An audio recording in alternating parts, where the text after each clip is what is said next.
మొత్తానికి రాజాసాబ్ టీజర్ కూడా వచ్చేసింది. రాజాసాబ్ టీజర్ గురించి డీటెయిల్ గా మాట్లాడుకుందాం మనం ఈరోజు. రాజాసాబ్ టీజర్ అయితే నాకు నచ్చింది. నాకనే కదా అందరికి నచ్చింది. మన ప్రభాస్ ఫ్యాన్ అందరూ ఎంజాయ్ చేస్తున్నారు. వింటేజ్ ప్రభాస్ ని మళ్ళీ చూసామని చాలా అంటే చాలా హ్యాపీగా ఉన్నారు. అందరితో పాటు నేను కూడా హ్యాపీగా ఉన్నా. నాకు కూడా నచ్చింది. కానీ కొన్ని మైనస్లు కూడా ఉన్నాయి టీజర్ లో. కొన్ని ప్లేసెస్ లో లొకేషన్లు ఆర్టిఫిషియల్ గా అనిపించాయి. అదొకటి మైనస్ అనిపించింది.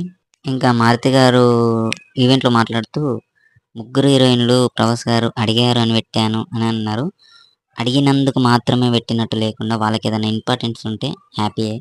లేదు అడిగినందుకే పెట్టాము అంటే ఎక్కడో దెబ్బేస్తుంది. ఇంకొకటి ప్రభాస్ గారు కొంచెం భయపడే సీన్స్ అవన్నీ చూస్తే అంటే ఆయన రేంజ్ తగ్గ యాక్టింగ్, అంటే ఆయన రేంజ్ తగ్గ షార్ట్స్గా అనిపించింది కొన్ని షార్ట్స్. అండ్ మన పాన్ ఇండియన్ స్టార్ కాబట్టి మన ప్రభాస్ అన్న అన్నీ చేయాలి, అది పక్కన పెట్టేస్తే. అంటే నాకు మెయిన్గా లో ఎక్స్పెక్టేషన్స్ ఉండే. అంటే ఈ రేంజ్లో పేరు వచ్చాక ప్రభాస్ అన్నకి ఈ టైంలో మారుతి గారితో సినిమా అవసరమా అని నేను కూడా అందరిలానే అనుకున్నాను.